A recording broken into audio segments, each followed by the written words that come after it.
Fake passport, Officer Daniel Mercer said, loud enough for half of Terminal F to hear. You're not boarding this flight. The words hit harder than the cold airport lighting ever could, not because they were true, but because of the silence that followed them. In one breath, the rolling suitcase wheels, the boarding calls, the muted clatter of coffee cups from the cafe across the concourse all seemed to fade behind the sound of accusation. Naomi Carter stood at the international checkpoint with one hand resting beside her carry-on and the other still half extended from where she had calmly offered her passport seconds earlier. She did not flinch. She did not raise her voice. But every eye within 20 feet had already turned toward her, and in places like this, that was all it took. One red alert on a screen. One officer with enough confidence in his own assumptions. One black woman suddenly forced to stand still while strangers decided what kind of story they were looking at. Mercer held the passport between two fingers as if the document itself had offended him. His jaw tightened. His shoulders squared. There was a certain kind of authority in the way he positioned himself, not just to block Naomi from the gate, but to make sure everyone around them could see who was in control. "Step aside, ma'am," he said, sharper this time. "Now." Naomi slowly turned her head toward him, her expression composed in a way that almost seemed to unsettle him more than panic would have. She was dressed simply but precisely, a navy blazer, tailored slacks, low heels built for movement, not display. A leather travel bag rested neatly beside her, and a sealed manila envelope sat tucked just inside the open top, visible only for a second before she shifted the bag, closed with one measured motion. "There's been a mistake," she said. Her voice was low, even, the kind of voice that did not beg to be believed because it already understood its own weight. But Mercer was no longer listening for truth. He was listening for confirmation, for anything that could justify the suspicion already written across his face. "The system flagged you," he replied. "That means you don't move until I say so." A few passengers glanced at each other. A man in a gray travel hoodie slowed near the stanchion rope and pretended to check his phone while openly watching. A woman holding a toddler shifted back 2 steps. Somewhere behind Naomi, the departure board clicked to a new set of flights while the overhead speaker announced final boarding for a plane to London. Time kept moving for everyone else. For Naomi, it narrowed into a bright, humiliating spotlight. Imagine standing there, your name printed clearly on a boarding pass, your destination confirmed, your documents valid, and still feeling the room decide you must have done something wrong. Imagine knowing that calm will be mistaken for arrogance, that confidence will be seen as attitude, that even your silence can be used against you. Naomi knew that feeling, but what no one around her knew, not the travelers, not the gate staff, and certainly not Officer Mercer, was that she had walked into this airport prepared for trouble. Not this exact moment, not this exact man, but trouble, yes. She had noticed the second look when she entered the security lane, the pause when her passport was scanned, the way Mercer's tone changed after seeing her destination. She had felt the shift before the red warning ever appeared. Mercer took one step closer. "Set the bag down and keep your hands where I can see them." Naomi looked at him for a long second, then at the screen glowing beside his station, then back at the passport in his hand. And when she finally spoke again, it was with the kind of calm that makes a bad decision feel suddenly very expensive. "Officer," she said, almost gently, "you still have time to do this the right way." Mercer's fingers tightened around the passport, but Naomi did not move. Around them, Terminal F kept breathing in that strange airport rhythm, all polished floors and tired faces, all motion and impatience. But inside the narrow space between the inspection counter and the retractable belt barriers, everything had hardened into tension. A gate agent standing 20 feet away pretended to study her monitor. A businessman with a roller bag slowed his pace just enough to listen. 2. College-age travelers near the coffee stand exchanged the kind of glance people give when they are already building a story in their heads before they know a single fact. Naomi could feel it happening in real time, the quiet trial that starts long before anyone asks the right questions. Mercer set her passport flat on the counter and tapped the red notice on his screen with one finger, as if the glow itself were evidence. "Fake document alert," he said. "That is not a small error. That is a federal issue." He spoke with the satisfaction of a man who thought procedure and instinct were the same thing. Naomi lowered her hand from her bag, and placed both palms in full view on the counter, slow and deliberate. Then follow federal procedure, she replied. Her voice remained steady, but there was something colder in it now, something sharpened by certainty. Run secondary verification. Call your supervisor. Use the federal validation line, not local terminal clearance. Mercer let out a short laugh, not loud, but loud enough. You seem very familiar with the process. Naomi met his eyes. More than you know. That answer should have made him pause. Instead, it seemed to provoke him. He shifted his stance, one foot angled toward the walkway as though he had already decided where this was going and wanted everyone around them to see him take charge. Step away from the counter, he said, and place your bag on the inspection table. Naomi glanced once at the leather bag by her side. It looked ordinary enough, the kind of bag any frequent traveler might carry, but the sealed manila envelope inside was anything but ordinary. She knew exactly what would happen if the wrong hands opened it at the wrong moment. Do not open anything inside that bag, she said. No raised voice. No panic. Just a sentence spoken with such precise control that even the woman holding the toddler looked up again. Mercer narrowed his eyes. That is not your call. Actually, Naomi said, it still can be. For about another 60 seconds. The words landed strangely between them. Not like a threat. Not like fear. More like a final chance being extended to someone too proud to recognize one. The overhead speaker crackled again, announcing pre-boarding for a flight to Zurich. Somewhere behind the checkpoint, a luggage cart beeped as it backed away from a service hallway. Naomi noticed everything because she had trained herself to notice everything. The nearest camera above gate 14. The supervisor's station reflected in the glass partition to her left. The airport police officer at the far end of the concourse, still distracted by a family arguing over boarding zones. The time in the corner of the monitor. 11 minutes. That was how long she had been inside the terminal since the first anomaly appeared. 11 minutes since the system hesitated on her document longer than it should have. 11 minutes since a random alert had shown up on a passport that had been cleared through 3 other layers without issue. 11 minutes since she began to suspect that the pattern she had been tracking for weeks was no longer theoretical. Mercer reached for the bag, and Naomi moved only enough to place 2 fingers lightly on the handle before he could lift it.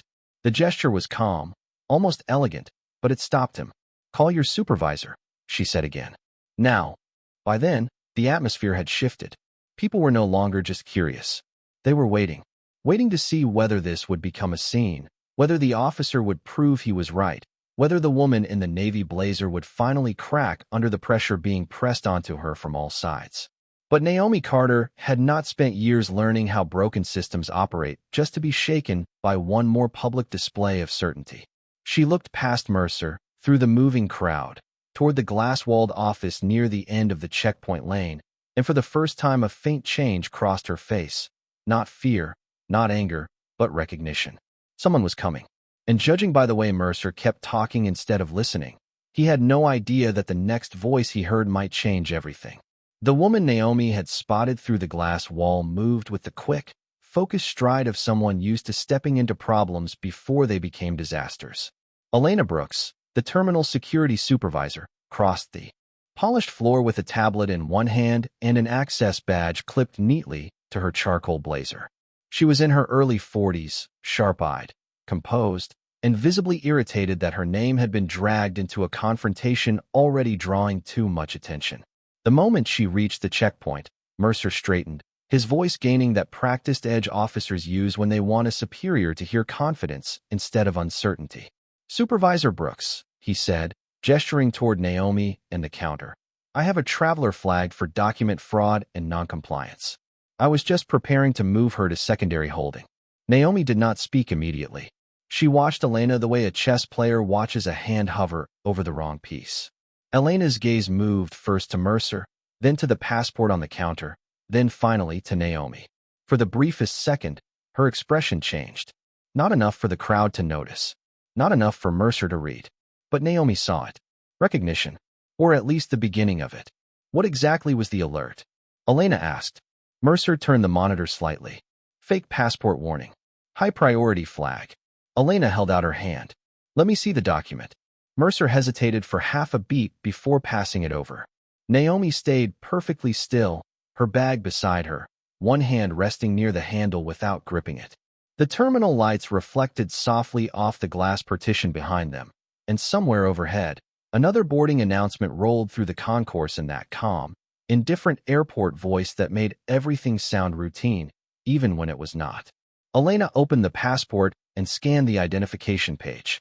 Then she checked the photo again, then the visa page, then the embedded chip icon. Her eyes narrowed, not in suspicion toward Naomi, but in concentration toward the screen Mercer had trusted too quickly. "Did you run secondary validation?" she asked. Mercer folded his arms. "The system already flagged it. That was not my question." Her tone was still controlled, but the warmth had vanished from it. A ripple moved through the nearby onlookers. People who had leaned in expecting the next step of a public takedown now sensed something less certain, and that uncertainty made them even quieter. Naomi could almost feel the atmosphere tilt, just a few degrees, just enough for the truth to begin pushing back. Mercer cleared his throat. "I was about to." Elena looked at him for a long moment that said more than words could have. Then she tapped rapidly across her tablet, pulling up a deeper access screen. Naomi recognized the sequence immediately. Federal cross-channel verification. The correct process. The one she had asked for from the beginning. Mercer noticed too, and the color in his face seemed to drain just slightly as he realized this was no longer a performance for the crowd. This was recordable, reviewable, permanent. Naomi's voice came calm and level into the quiet. "Thank you." Elena did not look up. "Do not thank me yet." Her fingers continued moving across the screen. A spinning icon appeared, then another security prompt, then a locked verification field that asked for a supervisor override code. Elena entered it without hesitation. Mercer shifted his weight. "With respect, this is unnecessary. We cannot be too careful." "Careful would have been calling me before escalating it in front of half the terminal," Elena said. The sentence landed with surgical precision. A man near the coffee stand turned away awkwardly. The woman with the toddler adjusted the child higher on her hip and stopped pretending not to listen. Naomi looked at Mercer, and for the first time, he seemed less like a man in control and more like a man outrunning the moment he had created. Then Elena's tablet gave a soft tone. Not an alarm, not an alert, just a clean, neutral sound. She stared at the screen for 2 full seconds. And when she finally lifted her eyes, she did not look at Mercer first. She looked directly at Naomi, her expression now stripped of doubt entirely. "Ma'am," she said carefully, "I need you to tell me exactly why federal restricted clearance is attached to your travel profile." For one suspended second, even the terminal seemed to forget how to breathe. The question hung in the air between Naomi Carter and Elena Brooks, while Officer Daniel Mercer stood just off to the side. Still close enough to look involved, no longer close enough to look certain. Naomi let the silence sit for a moment, not to create drama, but because she understood something Mercer still did not. In places built on systems and rank, timing was everything. Say too much too early and people dismissed it. Say it at the exact moment their confidence began to crack, and the truth landed like steel. Naomi shifted her gaze from Elena's tablet to the line of travelers watching from behind the belt barriers, then back to the supervisor. Her expression remained calm, but there was a new weight in it now, the kind that made people straighten without knowing why. "Because I am not traveling under standard civilian clearance," she said. Elena's grip tightened on the tablet. Mercer gave a short, disbelieving breath through his nose, as if he had already decided this was another attempt to sound important. "That could mean anything," he muttered. Naomi turned to him slowly. "It means," she said, "that you were instructed by your own protocols to pause, verify, and escalate quietly. Instead, you chose spectacle." The word struck harder than a raised voice would have. Spectacle. Not caution. Not diligence. Spectacle. A few people in the crowd looked away at once, suddenly aware of their own role as silent witnesses. Elena's eyes moved back down to the screen. More information had begun to populate the restricted file, not all of it visible, but enough to change the color in her face. "Officer Mercer," she said carefully, "did you open a public terminal notice before checking internal supervisor routing?" Mercer's jaw flexed. "I followed the alert. That is not what I asked." The polished calm in Elena's voice had turned sharper now, cleaner, the tone of someone who had just realized an inconvenience might actually be a liability. Mercer glanced toward the nearby travelers, then back at the monitor beside his station, as though hoping the red flag would somehow rescue him by reappearing with more authority than before. It did not. Naomi placed her hand lightly on the counter, fingertips aligned beside the passport that had nearly been used to erase her dignity in front of strangers. The warning was planted to trigger exactly this kind of response, she said. Fast judgment, public pressure, minimal verification, maximum embarrassment. That was the design. Elena looked up at her immediately. You are saying the alert was not random. I am saying, Naomi replied, that someone inside this airport has been using fraudulent document alerts to intercept selected travelers before they ever reach the gate. This time, the silence that followed did not feel curious. It felt dangerous, not because anyone moved, not because voices rose, but because the shape of the story had changed. A moment ago, to the people watching, this had been one traveler versus one officer. Now it was starting to sound like something larger, colder, and buried much deeper than a single mistake at passport control. Mercer laughed, but the sound came out thin. That is convenient. Naomi did not look at him. No, she said. Convenient would have been boarding my flight without exposing any of this tonight. Elena took one slow breath and turned the tablet so only she could see the screen. Who are you, Ms. Carter? Naomi's eyes settled on her with quiet precision. I think you already know enough to ask a better question. Elena's throat moved as she swallowed. Then, almost involuntarily, she glanced toward the glass office at the end of the checkpoint lane, where two men in dark suits had just stepped through the secured door and begun walking in their direction with the measured pace of people who did not need to rush in order to take control of a room. Mercer noticed them a second later, and something in his posture changed instantly. It was subtle, but Naomi caught it. The shoulders that had been squared in public authority now held a trace of tension. The chin that had tilted upward in certainty now lowered just enough to betray calculation. He did not know who the men were yet, but he knew they were not coming because of a fake passport. Elena saw them too, and when she looked back at Naomi, the last of her uncertainty disappeared. The overhead speakers announced another departure. Wheels rolled over tile. A child somewhere laughed at something unrelated, and small and ordinary. But inside that narrow stretch of terminal floor, the ordinary had ended. Naomi reached into her blazer pocket with slow, unmistakable care, withdrew a slim black credential wallet, and held it closed in her hand without opening it. She let Mercer see it. She let Elena see it. Then she said, in a voice so controlled it almost felt merciful, "You did not stop the wrong traveler, officer. You interrupted the wrong investigation."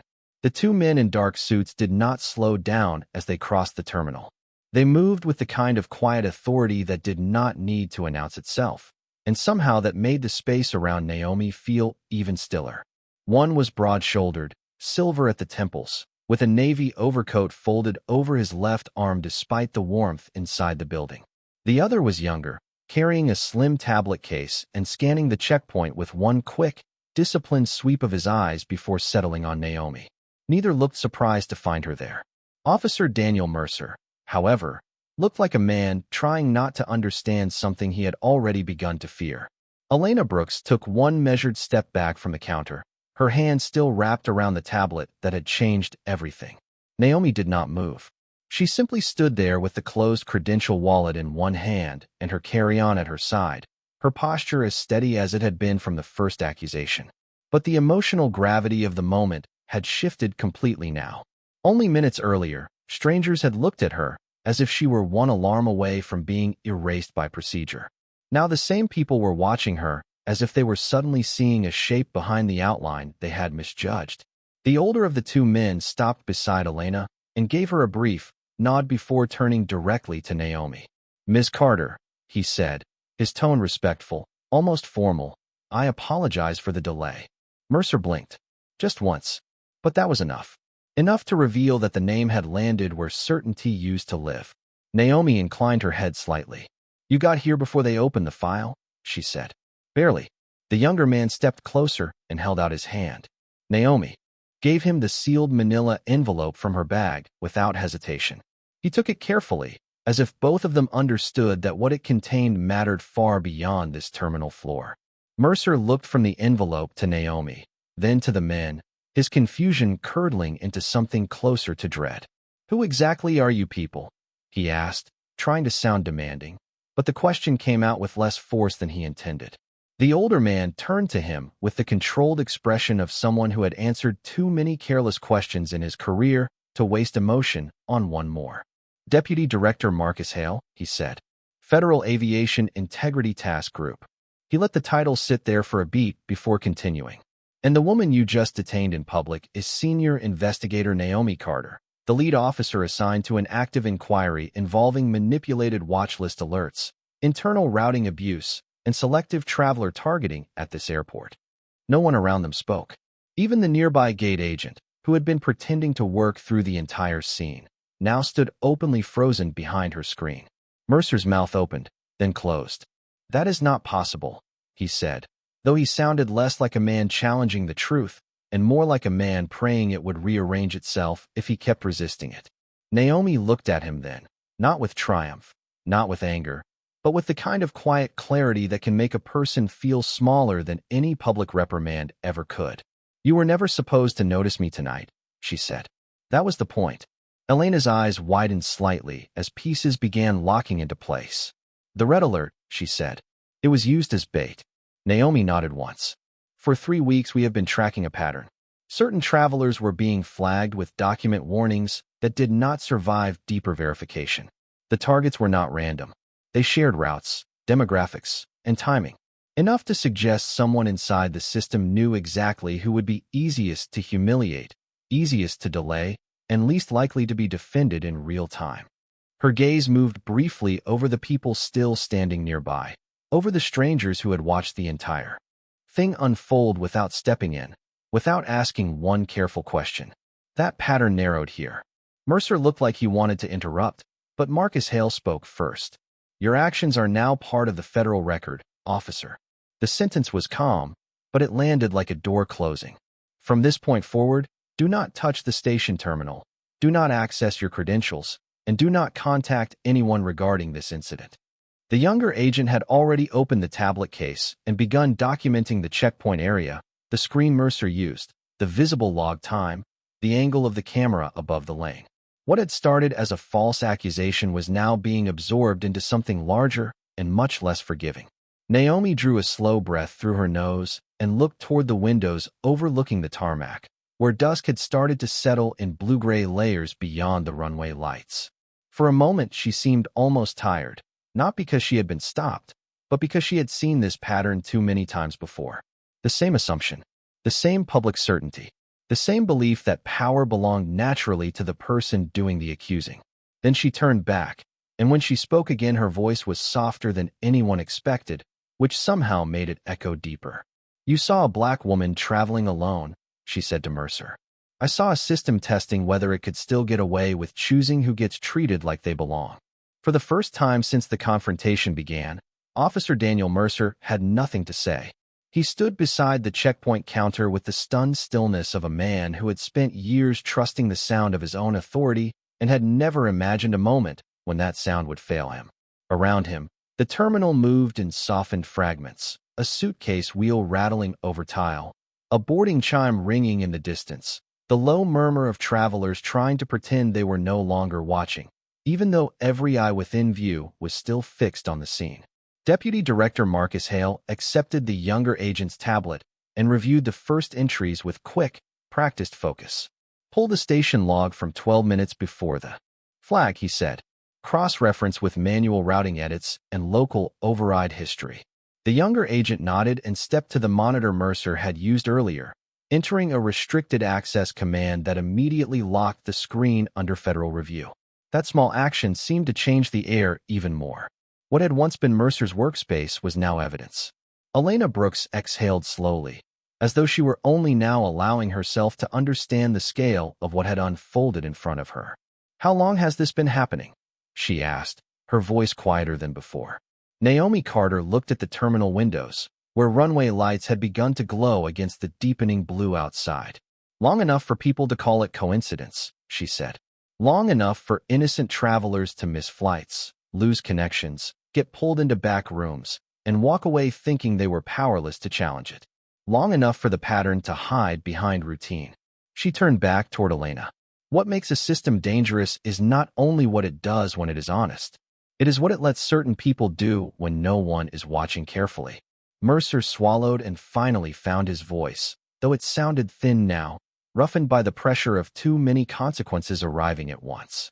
I did my job, he said. No one answered right away.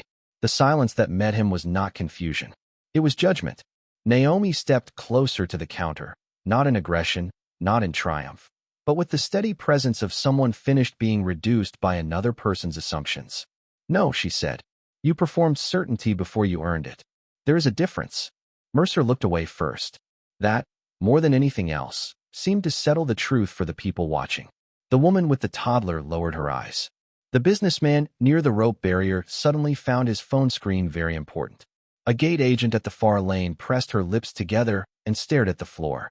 It was as if the whole terminal had been forced to confront something uncomfortable at once, not only the officer's mistake, but the speed with which strangers had accepted the possibility that Naomi must have done something wrong. Marcus Hale handed the tablet back to the younger agent. We have a matched irregularity, he said. Manual route insertion from a local credential. Same signature pattern as the previous two cases. Elena looked sharply toward Mercer. Your credential? The younger agent did not answer with words. He simply turned the screen slightly so Marcus could confirm what was already visible. Mercer's face lost what little color it had left. That is not possible, he said again. But now the phrase sounded exhausted, stripped of resistance, almost fragile. Naomi studied him with a level gaze that carried no cruelty, only the weight of consequence. Someone built this system believing people like me would never be in the room when the truth surfaced, she said. That was the real mistake. Overhead, a final boarding call echoed across the concourse, calm and mechanical, offering one last chance to passengers rushing for a gate. Naomi heard it and knew her flight was gone. But standing there, watching the false confidence drain from the man who had nearly turned her into a public spectacle, she also knew something else. Tonight had never really been about making a plane. It had been about proving that the alert was not the threat. The prejudice behind it was. And now, finally, that truth was no longer hidden inside a red screen. The younger federal agent lifted his eyes from the locked terminal screen and spoke in a voice that was calm, but unmistakably urgent. It is confirmed, he said. The credential used to insert the false route alert was active on this station 6 minutes before Ms. Carter entered the lane, and the access trail overlaps with 2 earlier incidents under separate traveler names. The words settled over the checkpoint like a second verdict, quieter than the first, but far more final. Elena Brooks looked from the screen to Officer Daniel Mercer with a kind of disbelief that seemed almost personal now, as if she were not just confronting procedural failure, but the collapse of professional trust. Mercer opened his mouth, then stopped, his eyes darting between the federal agent, the restricted monitor, and Naomi Carter as though one of them might still offer him a version of events he could survive. None did. Naomi remained still, one hand resting lightly on the handle of her carry-on, the other at her side. Her face showed no victory, only resolve. That seemed to unsettle Mercer more than anger ever could have. It is easier to dismiss rage than dignity. Easier to defend yourself against noise than against someone who never needed to shout. Deputy Director Marcus Hale stepped slightly closer to the counter and folded his overcoat over his arm with deliberate care. Officer Mercer, he said, this is now an active federal matter. You are relieved of discretionary authority pending immediate review. Mercer let out a dry breath. You are treating me like I built the whole thing. Naomi answered before Marcus could. No, she said. We are treating you like someone who helped it work. The sentence cut through the air with astonishing precision. No raised voice. No insult. Just truth, clean enough that no one in earshot could mistake it for anything else. Nearby, a woman in a cream sweater slowly pulled her teenage son closer and whispered something to him. A man who had been lingering by the coffee stand turned away fully this time, his expression tight with the discomfort of someone realizing he had watched a stranger be publicly judged and never once questioned the officer doing the accusing. That was the part no official report would ever fully capture. The speed. The silence. The way public humiliation can gather itself in seconds when the wrong person is placed under suspicion. Naomi knew that better than anyone in the terminal, and perhaps that was why she did not waste this moment. She turned to Elena. The pattern was never just about delays, she said. It was about testing how easily a person could be isolated in public once a system stamped them with suspicion. Most people do not challenge an alert. Most supervisors do not look twice. Most bystanders do not speak at all. Elena lowered her eyes for a second, then looked back up. There was no defensiveness left in her face now, only the hard expression of someone replaying every shortcut she had tolerated in the name of efficiency. And the selected travelers? She asked quietly. Naomi nodded once. Mostly black passengers. A few Latino travelers. Mostly flying alone. Mostly routes where a missed connection would be difficult to recover. The alerts were not random. They were strategic, designed to create maximum vulnerability with minimum scrutiny. Mercer stared at her. You are saying this was racial targeting. Naomi met his gaze. I am saying the data noticed what people kept pretending not to. The younger federal agent tapped the screen again and brought up a series of case markers. Names, times, gate zones, security lanes. A pattern hiding in plain sight until someone knew how to look. Marcus Hale glanced over the entries and his jaw tightened. 3 linked incidents in 9 days, he said. And tonight made 4. Elena Brooks looked like the floor beneath her had shifted. How did no one catch this sooner? Naomi's answer came without hesitation. Because systems like this do not begin with cruelty. They begin with convenience. Someone assumes a traveler does not belong. Someone else trusts the assumption because it saves time. Then procedure becomes performance, and performance becomes policy. Her eyes moved briefly across the terminal, over the glossy tile, the gate signs, the glowing retail windows, all the polished surfaces designed to make the airport feel orderly and safe. That is how injustice survives in modern places, she said. Not by announcing itself, by dressing like routine. The overhead speakers announced that her flight had departed. The words floated through the concourse in a voice so neutral, it almost sounded cruel. Naomi listened without reacting. She had expected this outcome long before the first boarding call. In truth, she had accepted the cost the moment the false alert appeared. What mattered now was not where she had failed to go. It was what had finally been forced into the light. Marcus Hale turned to the younger agent. Secure the terminal log, preserve all camera footage from this lane and adjacent approach paths, and notify internal compliance that we are expanding the inquiry. The agent nodded and moved at once. Elena stepped back, her face set with grim professionalism. Mercer stood motionless, the weight of consequence gathering around him without a single dramatic gesture. And Naomi, still composed beneath the bright airport lights, finally picked up her passport from the counter and slid it into her blazer pocket as if reclaiming more than a document. As if reclaiming the version of herself they had tried, for one brief public moment, to reduce to an accusation on a screen. By the time the last of the nearby passengers drifted back toward their gates, the checkpoint no longer looked like a place where an ordinary travel delay had happened. It looked like a fault line. Deputy Director Marcus Hale stood near the locked terminal station speaking in a low voice into a secure phone, while the younger federal agent moved methodically from one screen to another, preserving logs, freezing access records, and flagging camera feeds before anyone inside the airport could quietly erase what the last 20 minutes had exposed.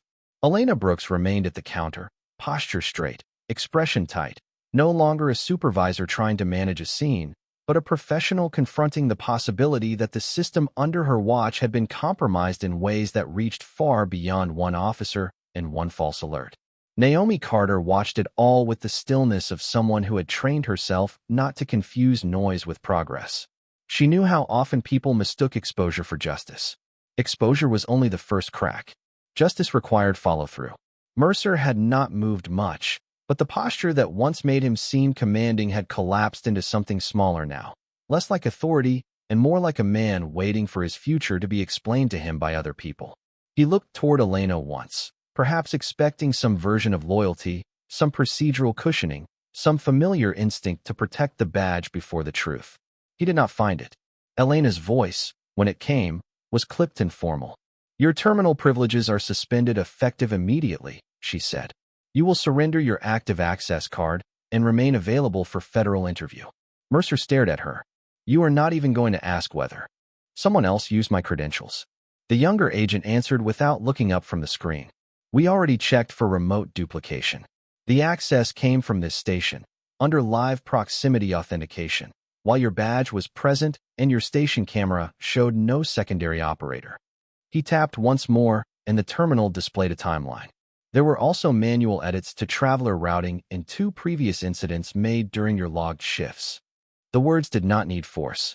Data has its own cold weight, and in that moment it pressed harder than outrage ever could. Naomi saw Mercer's expression change again, not into confession, not into courage, but into the thin, strained look of a person realizing that excuses sound different when every shortcut leaves a record. Marcus ended his call and stepped back toward the group.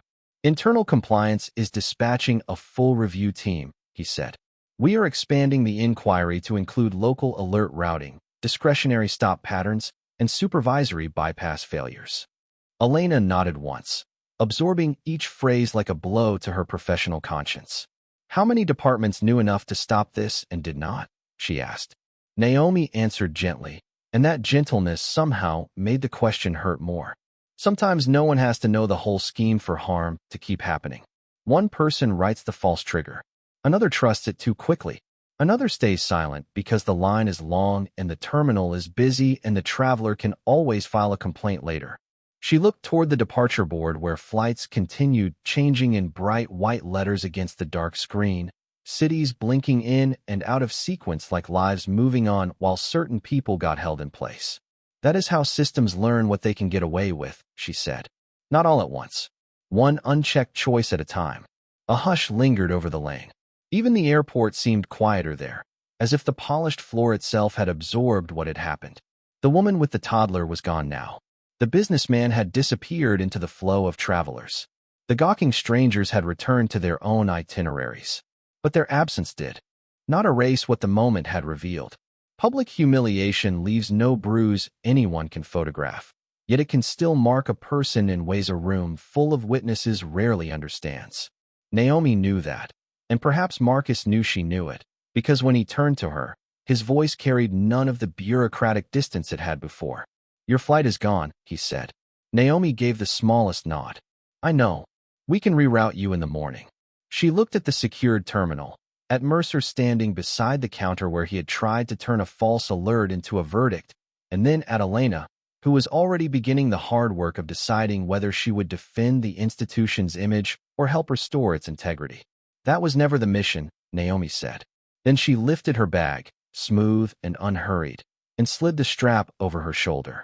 The sealed envelope was gone, now in federal hands. The evidence was preserved. The pattern was no longer theory. And as Mercer stood there with no crowd left to impress and no authority left to perform, Naomi realized the deepest part of the reversal was not that he had been caught. It was that the very public certainty he had used to shrink her had become the spotlight that exposed him. Naomi Carter stood for one last moment beneath the cold white lights of Terminal F, her bag resting against her shoulder, her passport secure in the inside pocket of her blazer, her face calm in a place that had tried to turn calm into suspicion. Around her, the machinery of consequence was already moving. The younger federal agent was collecting the final access logs. Deputy Director Marcus Hale was speaking with airport compliance. Elena Brooks had stepped into a nearby office to begin the kind of reporting that would travel far beyond one terminal, one shift, one officer. And Daniel Mercer, who had started the evening with a raised voice and a borrowed certainty, now stood in complete silence beside the counter where he had tried to reduce a woman to a warning on a screen. There was something almost haunting in the contrast. Only a short time earlier, strangers had watched Naomi like she was the disruption.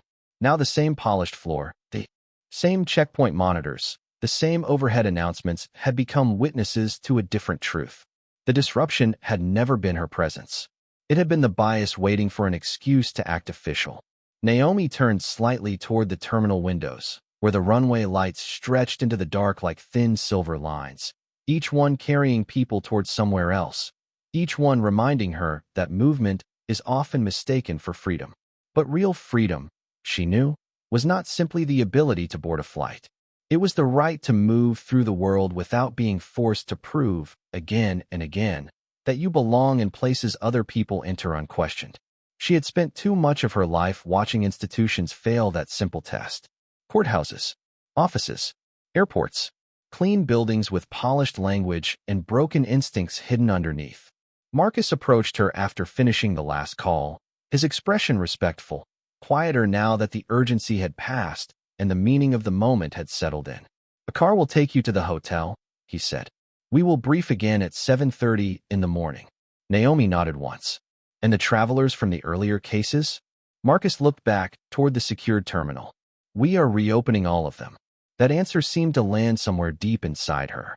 Not because it erased what had happened, and not because it returned the flight she had missed, but because it meant tonight had reached backward as well as forward. It meant this was no longer only about one public accusation or one officer's arrogance.